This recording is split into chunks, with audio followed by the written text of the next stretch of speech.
जब तक कोई सिरा इनके हाथ आएगा तुम पाकिस्तान वापस जा चुके होगे। नागर ने इस डोर को ऐसा उलझाया है कि किसी के हाथ कोई सिरा नहीं आएगा। मैंने पूरे एतमाद से कहा, अच्छा है कि ये लोग अपनी आग में खुद जलते नहीं। इन हिंदुओं ने अपने चारों तरफ बसे हुए पड़ोसियों को खौफो हिरास में मुब्तला किया हुआ है। अफसोस और बदकिस्मती की बात यह है कि अमेरिका जैसी अकलौती सुपर पावर इनकी हमनवा बनी हुई है। आबद ने अपने दिल की भड़ास निकाली। शायद अमेरिका को भारत से इतनी मोहब्बत नहीं है जितनी चीन से नफरत है। चीन के खिलाफ दोनों के मफादात मुश्तरक हैं। इस एक नुक्ते पर अमेरिका भारतीयों की हर जायज़ और नाजायज़ बात की हमायत करता है। आबद का इन मोटी मोटी सियासी हकीकतों से वाकिफ होना जरूरी था। फिर तो अमेरिका और भारत को नेपाल का हमदर्द होना चाहिए। वह हिमालय में चीन का करीब तरीन पड़ोसी है। आबद ने दलील पेश की, वह बहुत छोटा मुल्क है। ऐसी मुफाहमत बड़े और ताकतवर मुल्कों के दरमियान होती है। तुम्हारी हर बात अपनी जगह पर 100% दुरुस्त होती है। दोनों बड़ों ने मिलकर कई बरसों से इस खित्ते में छोटी कौमों का जीना अजीरन किया हुआ है। आबद ने एक तवील और गहरा सांस लेकर कहा, पाकिस्तान छोटी कौमों में से सबसे बड़ा है, इसलिए ज्यादा अताब में रहता है। बांग्लादेश के साथ भी यही सलूक हो रहा है। मैंने उसे याद दिलाया, वहां भारतीय रेशा दवानियां इतनी बढ़ गई हैं कि राय आमा एक काबिल लिहाज पाकिस्तान के साथ करीबी मिरासम का मुतालबा करने लगी है। एक बहुत बड़ी तब्दीली है।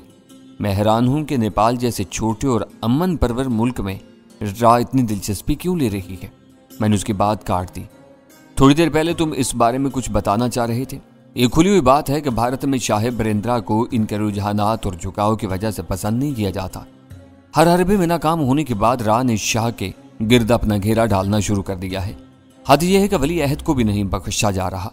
लंबी मनसूबाबंदी के तहत कोशिश की जा रही है कि भारत के किसी बारसूख घराने की कोई दुशीज़ा वली अहद की बीवी बनने में कामयाब हो जाए। कुछ कागजात और फाइलें तुम्हारे पास हैं, 7 कागज मेरी जेब में हैं। मैंने हंस कर कहा, इन्हें पढ़कर भारत के अज़ाइम के बारे में बहुत कुछ मालूम हो सकेगा। तुमने ग्रीन कोबरा फाइल देखी है? इस बारे में वो क्या कहती है? इसमें हिंदी है ना अंग्रेजी। हर कागज क्रिप्टोग्राफी में है। ऐसी खुफिया तहरीरें हर एक नहीं पढ़ सकता। उसने इंकशाफ किया, इस्लामाबाद में बैठे हुए माहिरीन इन तहरीरों का एक एक लफ्ज़ पढ़ लेंगे, इसके बाद कुछ सामने आएगा। आबिद की जुबान से वो खबर सुनकर मुझे मायूसी हुई। बहुत कुछ जान लेने का शौक झाग की तरह बैठ गया। ये सब फाइलें वगैरह तुम किस तरह पाकिस्तान भेजोगे? मैंने रस्मी तौर पर पूछ लिया। हम पाकिस्तान के सफारती अमले से दूर रहते हैं, वरना सफारती डाक का थैला हर एतबार से महफूज रहता है।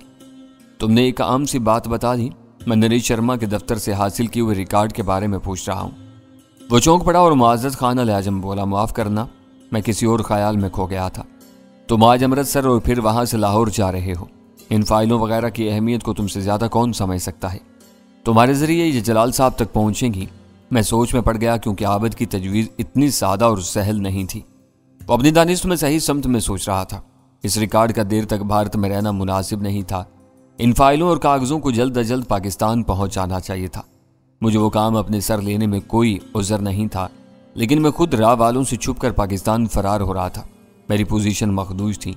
मेरे पास इस कदर मुख्तसर सामान था कि इसमें 11 फाइलों और बहुत से कागज़ों का छुपा रहना नामुमकिन था। दिल्ली से अमृतसर और फिर अटारी तक मुझे कहीं भी कोई रुकावट पेश आ सकती थी। जब तक मैं भारतीय सरजमीन छोड़कर पाकिस्तान की सरहद में दाखिल न हो जाता, मुझे इत्मीनान नहीं हो सकता था। इन फाइलों में बेशतर कागजात सरकारी थे जो राह के लेटर पैड पर छपे या लिखे गए थे। अगर कहीं मेरे सामान की तफसीली जांच पड़ताल की नौबत आ जाती तो मेरे लिए इस सवाल का जवाब देना नामुमकिन होता कि राह के सरकारी कागजात मेरी तहवील में क्यों थे। वो रिकॉर्ड मुझसे छिन सकता था और उसकी वजह से मेरी आफियत खतरे में पड़ सकती थी। वो कागजात इतने खतरनाक थे कि जिस गैर मुतलका आदमी की तहवील में पकड़े जाते वो अपनी कौमियत से कतई नज़र एक बड़े अजाब में मुब्तला हो जाता। मैंने आबिद की वो तजवीज़ सुन जरूर ली, मगर इसे फौरी तौर पर कोई जवाब नहीं दिया। मैं इन कागजात को आबिद की जिम्मेदारी बनाकर अपनी जान नहीं छुड़ाना चाहता था, बल्कि पूरी नेक नियति के साथ इन फाइलों वगैरह को जल्द अज जल्द पाकिस्तान भिजवाने या ले जाने का ख्वाह था। इस बारे में सोचे समझे बगैर किया जाने वाला कोई भी गलत फैसला हम में से किसी के गले की हड्डी बन सकता था। हम इराक के दफ्तर से रवाना हुए खासी देर हो चुकी थी। मैंने इस्तरारी तौर पर गर्दन पीछे घुमाई तो सड़क तहद्दे नजर वीरान पड़ी हुई थी। G3 और G4 कहाँ गायब हो गए? मैंने मुतवाहिश लहजे में आबिद से पूछा। ये बात मैं तुम्हें बताना भूल गया था, उसने खिफ़त अमीज़ लहजे में कहा। यह तय हो चुका था कि हमारी कामयाब वापसी पर वो सीधे अपने ठिकाने की तरफ निकल जाएंगे। हमको गैर ज़रूरी तौर पर एक दूसरे के करीब नहीं रहना चाहिए। अच्छा फैसला था, मगर मेरे इल्म में आना चाहिए था। अब हम दोनों कहाँ जा रहे हैं? मैंने अपनी नापसंदीदगी का खफीफ सा इजहार करते हुए सवाल किया। हम गेस्ट हाउस ही जाएंगे।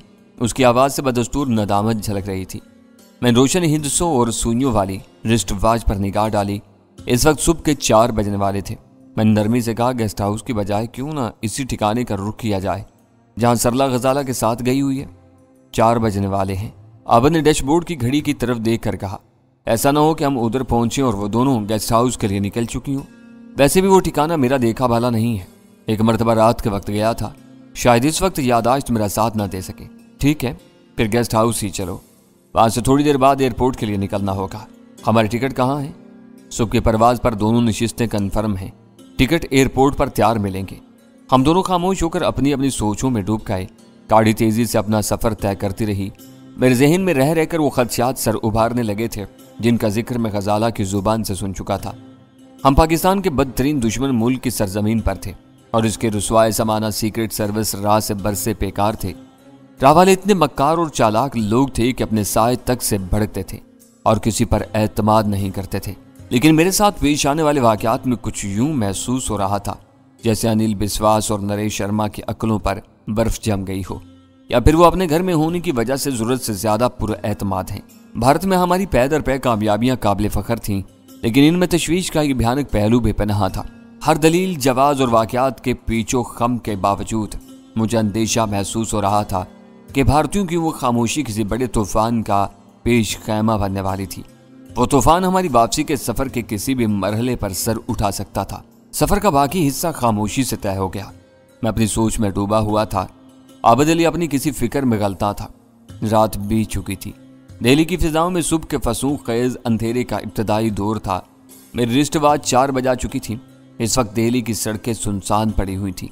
हर तरफ सन्नाटे की हुक्मरानी थी। इस सकूत को बस कहीं कहीं आवारा कुत्तों की आवाजें बरहम कर रही थीं। पूरे शहर की तरह सरला देवी के गेस्ट हाउस पर भी रात का गहरा सकूत छाया हुआ था। इस घर के मुख्तलिफ कमरों में रहने वाले अपने दिन भर के मसरूफियात से थक हार कर नींद की देवी की मोहब्बत भरी आगोश में सोए हुए थे। सरला या उसकी गाड़ी का दूर तक कोई पता नहीं था। हम इस मुख्तसर से बंगले का दरवाजा खोलकर दबे कदमों अहाते में दाखिल हुए। आबद अली ने राह के दफ्तर से उड़ाई हुई फाइलों का परंदा पूरी एहतियात और मजबूती के साथ यूं अपने बगल में दबाया हुआ था जैसे जरा सी भी बेपरवाही की सूरत में वो फाइलें उसकी तहवील से निकलकर खुली फिजा में तहलील हो जाएंगी। सरला अभी तक नहीं लौटी। अपने कमरे का ताला खोलने के बाद आबिद अली बुड़बड़ाया, तुम्हारे अमृतसर की परवाज न निकल जाए। मैं कुछ और ही सोच रहा हूँ, मैंने नीम रोशन कमरे में कुर्सी संभालते हुए जवाब दिया। आबिद ने फाइलों का बंडल पूरी एहतियात से मसहरी के नीचे इस तरह छुपा दिया कि किसी आने वाले की नजर उस पर न पड़ सके। फिर वह हमतन मेरी तरफ मुतवज्जा हो गया। अब रवानगी के आखिरी लम्हात पर तुम क्या सोच रहे हो? इस वक्त मेरा दिल्ली से गायब होना मुनासिब नहीं है। आज रात के बारे में हर इल्जाम मेरे सर पर डाल दिया जाएगा। मेरा जवाब सुनकर आबिद ने खड़े खड़े बेचैनी से पहलू बदला और कहा, दिल्ली में तुम कहाँ रहोगे? खुद को राह वालों से कैसे बचाओगे? उसका इस्तराब देखकर मैं धीरे से मुस्कुरा दिया। इस वक्त तुम इंसानी नफ्सियात को भूल रहे हो। अगर मेरे हाथ साफ हैं और मैंने यहाँ कोई जुर्म नहीं किया तो मुझे राह वालों से बचने और छुपने की कोई जरूरत नहीं है। मैं बेखौफी से उनका सामना करूंगा। नहीं नहीं, मैं तुम्हें ऐसी अहमकाना दलेरी दिखाने का मशवरा नहीं दूंगा, उसने बेसाख्ता कहा। मेरे जवाब ने उसे परेशान कर दिया था। इसके इस्तरारी जवाब पर मैं अपनी हंसी नहीं रोक सका। मैंने हल्के से तादीबी लहजे में कहा, तुम मेरे इरादे को अहमकाना दलेरी करार देते हुए शायद ये भूल गए कि इस वक्त मैं तुम्हारा चीफ हूं और तुम तीनों मुझको जवाब दे हो। मुझे तुम्हारे रुतबे से जरा भी इनकार नहीं है। उसने जल्दी से अपनी सफाई पेश की। तुम हमें हुक्म दो तो हम तुम्हारे एक इशारे पर अपनी जानों की बाजी लगा सकते हैं, लेकिन गलती हर हाल में गलती होती है जिसका इर्तिकाब इंसानों से होता है। मैं गलती की निशानदेही करना अपना फर्ज समझता हूँ। इसे तस्लीम करना या ना करना तुम्हारे इख्तियार में है। तुम राह वालों को नहीं जानते। ये बेजान पत्थरों को भी जुबान खोलने पर मजबूर कर सकते हैं। इनके तशद्दुद के तसव्वुर से सब लर्जा ब अंदाम रहते हैं। ये लोग जिंदगी को इस कदर तवील और कर्बनाक बना देते हैं कि आदमी सच उगलने पर मजबूर हो जाता है। तुम भूल रहे हो कि इस वक्त मैं इनका ज़रख़रीद इन्फार्मर हूँ। अनिल विश्वास के दर्जे के एक आला अफसर ने मुझे मुंतखब किया है। वो इस अहम नुक्ते को फरामोश करके मुझे बलि का बकरा नहीं बनाएंगे। आबा ने बेचैनी से अपनी रिस्ट वॉच की तरफ देखा और मुझसे सवाल किया, इन आखिरी लम्हात पर अपना सारा प्रोग्राम तब्दील करके तुम क्या मकसद हासिल करना चाह रहे हो? मेरा यानी डैनी का नाम बेदाग रहे। मैंने सिगरेट सुलगाकर सुकून से जवाब दिया। मैं नहीं चाहता कि मेरी अचानक रूपोशी के बाद दिल्ली के बाखबर हलकों में मेरे बारे में न गुफ्ता कहानियां आम हों। ये कहा जाए कि मजहर खान दोगला सीक्रेट एजेंट था जो पाकिस्तान के लिए काम कर रहा था, मगर उसने अनिल बिस्वास के जरिए राग को डबल क्रॉस किया। इसके आम रिकॉर्ड के बारे में कुछ मालूमात हासिल की और सब कुछ तबाह करने के बाद अचानक दिल्ली से गायब हो गया। यह कहानी इसी तरह बनेगी। तुम्हारे रुक जाने से इनकी सोच में कोई फर्क नहीं आएगा। तुम बिला वजह एक भयानक खतरा मोल लेने की कोशिश कर रहे हो। मैं तुम्हें ऐसा कोई मशवरा नहीं दूंगा। अबदली ने मुझे समझाना चाहा। तुम्हारा ख्याल है कि वो खासी मेहनत से हाथ आए हुए एक पाकिस्तानी इन्फार्मर को खुद अपने हाथों से जाया कर देंगे? वो सब कुछ कर सकते हैं। तुम समझते क्यों नहीं कि चंद घंटों बाद नरेश शर्मा के दफ्तर में आतिशजनी और नागर की मौत की खबर जंगल की आग की तरह पूरी दिल्ली में फैल जाएगी। होटल सम्राट में जान स्मिथ के कत्ल की खबर जलती पर तेल का काम करेगी। इस वक्त वो सब कुछ भूल जाएंगे। उनका मकसद सिर्फ और सिर्फ ये रह जाएगा कि वो जल्द अज जल्द इन वारदातों के मुजरिमों को पकड़ लें। उसने लम्हा भर के लिए तौक़ुफ़ किया, फिर अपनी बात जारी रखते हुए बोला, अभी इन्होंने तुमसे इब्तदाई बातचीत की है। इनके नज़रों में तुम्हारी कोई अहमियत या वक़्त नहीं हो सकती। तुम दिल्ली और दूसरे शहरों में आए हुए हज़ारों पाकिस्तानियों में से एक हो। अपने एक खौफनाक मुजरिम का सुराग लगाने के लिए इन्होंने तुम्हारी हड्डियों का तेल भी निकाल दिया तो इन्हें कोई कलक नहीं होगा। बड़ा हदफ हासिल करने के लिए छोटे मोरे बहुत बेरहमी से पीट दिए या पिटवा दिए जाते हैं।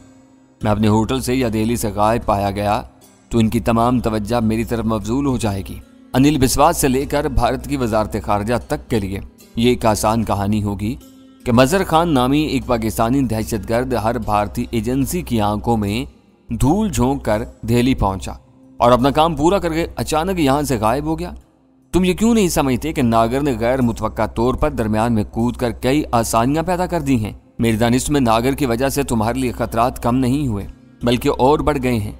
वो वहशत ज़दा लहजे में बोला, यह भी तो कहा जा सकता है कि तुमने किसी तरह उसे अपने साथ मिला लिया था। उसे इस्तेमाल करके नरेश शर्मा के दफ्तर में घुसे और फिर काम निकलने के बाद उसे भी मार दिया। मैं ऐसे अहमकाना नजरियात की परवाह नहीं करता। मैंने रुखाई से जवाब दिया। रीना अजीत राय गवाह है कि नागर से मुझे पहली मुलाकात में नफरत हो गई थी। उसके दफ्तर में मेरी उससे हल्की सी तलखी हुई। अनिल बिस्वास को मालूम है कि मैंने उससे नागर की शिकायत की। वो सब नागर के साथी हैं और इसकी कीना परवर फितरत से वाकिफ हैं। वो इनमें खूनी भेड़िए के नाम से मशहूर है। वो कैसे समझ सकते हैं कि नागर सब कुछ भूल भाल कर अचानक मेरे हाथों बिक गया होगा? तुम नरेश से भी कह चुके थे कि तुम आगरा जाकर गजाला को ताजमहल दिखाओगे और फिर जल्द अज जल्द पाकिस्तान वापस लौट जाओगे। चंद लम्हों की पुरतशवीश खामोशी के बाद आबिद अली ने पैंतरा बदलकर कहा, मैंने उसी इरादे से इंटरकॉन्टिनेंटल होटल छोड़ा था। मैंने अपने सर को इस बात में जुम्बिश देते हुए जवाब दिया, मगर अब मैंने चाल बदलने का फैसला कर लिया है। इससे तयशुदा प्रोग्राम के मुताबिक मुझे उसको बताना चाहिए था कि मैं आगरा जा रहा हूँ। फिर उससे वो राब्ते भी मालूम करने थे जो कराची या पाकिस्तान में मुझे इस्तेमाल करने थे। ये सब नहीं हुआ। ग्रीन कोबरा फाइल के लिए हमें अचानक और खामोशी से होटल छोड़ना पड़ा। अब हम इसी तरह खामोशी से दोबारा उसी होटल में पहुंच जाएंगे। राह वाले हमारी तरफ आए तो हमें अपनी पुरानी जगह पर मौजूद पाएंगे। मजहर खान, ये मामला अब इतना सीधा नहीं रहा। उसने इसरार किया, तुमने अपना हिसाब बेबाक करके होटल छोड़ा। ये बात होटल के रिकॉर्ड पर होगी। तुम्हारी वापसी तुमको और ज्यादा मुश्तबा बना देगी। रात से अब तक के वक्त का तुम क्या हिसाब दोगे? बस यही मसला सबसे अहम है और इसका एक मुस्कित जवाब मौजूद है। हम इस शहर में अजनबी स्याह हैं। हम कनॉट प्लेस और इंडिया गेट वगैरह में घूमते रहे और फिर इतने थक गए कि आगरा रवानगी का इरादा मुलतवी कर दिया। मैंने गहरी संजीदगी से जवाब दिया, ये तुमने बहुत अच्छा किया कि दिल्ली से अमृतसर की परवाज पर तुमने मेरे और गजाला के लिए मिस्टर और मिसेज बी के चोपड़ा के नाम इस्तेमाल किए थे। दुनिया की कोई ताकत ये साबित नहीं कर सकेगी कि हमारा अमृतसर की तरफ फरार होने का कोई इरादा था। राज ऐसे इदारे बहुत सफाक और बेरहम होते हैं। वो सबूत और गवाही पर नहीं चलते। बस किसी के जहन में कोई शक पैदा हो जाए तो इसी पर कार्रवाई का आगाज कर दिया जाता है। बकिया कमी 3rd डिग्री के तशद्दुद से पूरी कर ली जाती है। मुझे खौफजदा करने की कोशिश मत करो। मैं आईनी आसाब का मालिक नहीं हूँ। मैंने अपने लहजे की संजीदगी बरकरार रखते हुए कहा, मैंने रास्ते में अपने इकदाम के नताज के बारे में खासा गौर किया है और फैसला किया है कि मेरा यहाँ रुकना मेरे लिए सूदमंद होगा। मैंने फरार या रुपोशी की राह इख्तियार की तो मजहर खान और गजाला का नाम झंडे पर चढ़ जाएगा। भारत की सरजमीन मेरे लिए ममनू बन जाएगी और मैं कभी इधर का रुख नहीं कर सकूंगा। तुम बहुत जिद्दी हो। अब्दुल्ला ने थक कर हथियार डाल दिए। मैं तुम्हें यह बताना चाह रहा था कि राह वाले तुम्हारे साथ जो बदसलूकी करेंगे उसे रोकना हमारे बस से बाहर होगा। हम पसे पर्दा रहकर काम करने वाले लोग हैं, कैसी ही नागुज़ीर मजबूरी क्यों ना हो खुलकर सामने नहीं आ सकते। मैं जानता हूं मुझे तुमसे कोई शिकायत नहीं होगी, बस दुआ जरूर करना कि मेरा फैसला दुरुस्त साबित हो। काश मैं अपना दिल चीर कर तुम्हें दिखा सकता। वो जज्बात से कदरे मगलूब होकर बोला, मेरा रुआ रुआ तुम्हारी कामयाबी का आरज़ूमंद है, लेकिन मेरे दिल में अंदेशों के संपोलिए कलबला रहे हैं। मेरी छठी हिस्स बता रही है कि यह फैसला तुमको अज़ियतों में डाल देगा। वो आबद अली का आखिरी और भरपूर हरबा था। मैंने अपनी जगह छोड़कर उसकी पुष्ट पर हल्की सी तपकी दी और कहा, तुमने अपना फर्ज पूरा कर लिया, अब मजीद कुछ न कहना। वीरानों का सफर करने वाले खतरात से नहीं डरते। हो सकता है कि वो हमें नजरअंदाज न करें, लेकिन बात पूछकर से आगे नहीं बढ़ेगी और चंद रोज के बाद मुझे एक बार फिर तुम्हारे साथ काम करने का मौका मिल सकेगा। इसी वक्त बाहर किसी गाड़ी के रुकने और इंजन बंद होने की हल्की सी आवाजें आई जो रात के गहरे सन्नाटे में काफी नुमाया थी।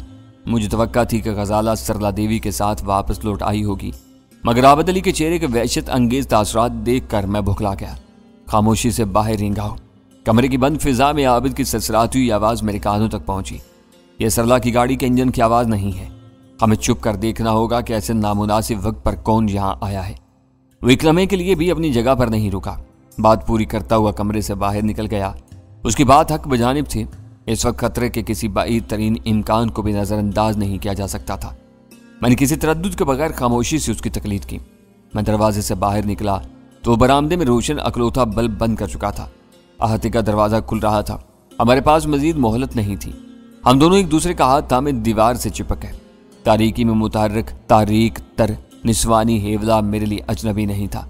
मैंने उसे पहली नजर में पहचान लिया और अपनी जगह छोड़ दी। बाहर किसी गाड़ी के इंजन की आवाज मैंने अपने कानों से सुनी थी। वो आवाज आबिद के लिए नई थी। हम दोनों में से किसी को मालूम नहीं था कि गजाला किसके साथ और क्यों आई थी, इसलिए मैंने अपनी जुबान सख्ती से बंद रखी।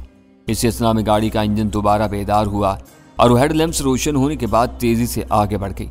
मेरे दिल में अंदेशे बेदार हो चुके थे। सबसे पहले मैंने ये देखा कि गजाला की चाल हमवार थी। फिर जाने वाली गाड़ी के हेडलैम्प्स के इनिकास में मैंने उसके लिबास को सही हालत में देखकर इत्मीनान का सांस लिया कि वो बदहाल कर देने वाली किसी आफत से गुजरे बगैर लौट आई थी। गालिब इम्कान ये नजर आ रहा था कि वो टैक्सी से आई थी। न जाने दिल्ली का वो कौन सा शरीफ टैक्सी ड्राइवर था जिसने गजाला जैसी खूब रूह और 54 साल औरत को मुंह अंधेरे इसके दिए हुए सही पते पर पहुंचा दिया था। गजाला ने वो गेस्ट हाउस देखा हुआ जरूर था, मगर उसे इसका पता कैसे मालूम हुआ? सरला देवी खुद कहाँ रह गई थी? गजाला को वापसी का सफर तनहा क्यों करना पड़ा? चंद सानियों में वो मुतअद्दिद सवालात मेरे जहन में उभर आए। गेस्ट हाउस का अहाता मुख्तसर सा था। चंद लम्हों बाद मैं गजाला के सामने था। बरामदे में तारीकी फैलती देखकर गजाला को गड़बड़ का एहसास हो गया था। मैंने खामोशी और गर्मजोशी से उसका हाथ थामा और उसे कमरे में ले गया। हम दोनों के पीछे पीछे आबद अली भी कमरे में आ गया। उसके चेहरे पर हवाइयां उड़ रही थी और आंखों से खौफ आया था। सरला कहाँ रह गई? तुम अकेली क्यों आई हो? दरवाजा बंद करते ही आबद ने सवाल कर डाले। सड़क पार करते हुए सरला की एक गाड़ी से टक्कर हो गई। फिक्र मत करो, खैरियत हो गई। उसकी बाईं पिंडली की हड्डी टूटी है, कोई और कारी जख्म नहीं आया। वो राजघाट अस्पताल में है और मैं सीधी वहीं से आ रही हूँ। गजाला ने एक ही सांस में हर बात कह डाली। पिंडली टूटना भी कोई मामूली वाकया नहीं था, मगर इस वक्त हम सब के ज़हनों पर दूसरी उलझने तारी थी, इसलिए आबद अली ने भी इस इतला को ज्यादा अहमियत नहीं दी और कदरे झुलाए हुए अंदाज में पूछा, अजीब औरत है वो, कोई हादसा हो गया था और वो होशिया हवास में थी तो फोन तो कर सकती थी। यह 1:30 बजे का वाकया है, गजाला ने थके हारे अंदाज में कुर्सी पर बैठते हुए बताया। उसने मुझे यहाँ का फ़ोन नंबर दिया था। मैं 3 बजे तक बार बार पब्लिक फ़ोन से नंबर मिलाती रही, लेकिन यहाँ से कोई जवाब नहीं मिला। हाँ, मैंने उसकी बात दरमियान से ऊँचा कर कहा। हम 3:45 बजे के करीब यहाँ वापस आए थे।